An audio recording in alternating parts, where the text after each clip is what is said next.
Hi అండి. తల్లికి వందనకు సంబంధించి గ్రీవెన్స్ పెట్టిన వాళ్ళవి జూన్ 30కి ఎలిజిబుల్ లిస్టులు వస్తాయని చెప్పారు. ఆ విధంగానే వెల్ఫేర్ అసిస్టెంట్ లాగిన్లో తల్లికి వందనకు సంబంధించి ఇక్కడ చూస్తే మనకి గ్రీవెన్స్ తల్లికి వందనం గ్రీవెన్స్ రిపోర్ట్ అని మనకు వచ్చింది. ఇక్కడ చూడండి, తల్లికి వందనం గ్రీవెన్స్ రిపోర్ట్.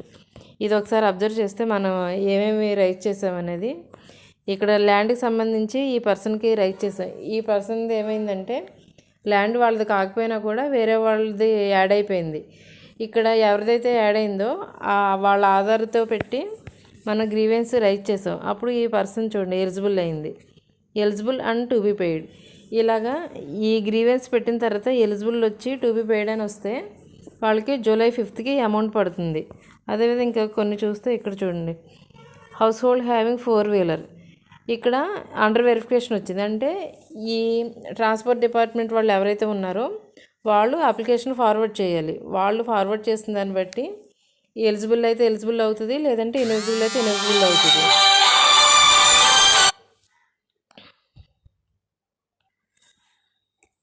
అదేవిధంగా ఇక్కడ house hold having income tax payer, ఇది కూడా అండర్ వెరిఫికేషన్ ఉంది. ఇదేంటంటే మనకి ఫస్ట్ డిఏ గారు సర్వీస్ రిక్వెస్ట్ అనేది గ్రీవెన్స్ అనేది రైజ్ చేసిన తర్వాత వెల్ఫేర్ అసిస్టెంట్కి వెళ్తుంది.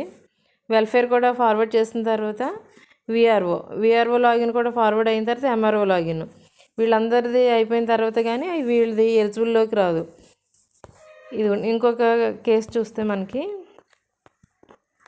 ఇక్కడ child is eligible but details not found in eligible and ineligible list.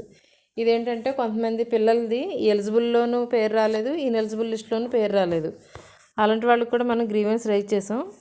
వాళ్ళకి చూడండి ఎలిజిబుల్ అండ్ పెయిడ్ అని వచ్చింది. ఇంకా ఇదే విధంగా ఇంకొకరికి చేస్తే ఇది చూస్తే మనకి child is eligible but details not found in eligible and ineligible list. వీళ్ళకి ఏమైందంటే ఇక్కడ చూడండి ఎలిజిబుల్ నాట్ ఇన్ తల్లికి వందనం డేటా. ఇలాంటి పిల్లలు ఎవరైతే ఉన్నారో వాళ్ళు స్కూల్కి వెళ్ళి నమోదు చేసుకోవాలి.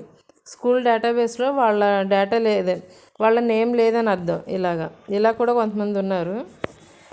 ఇంకా వేరేది చూస్తే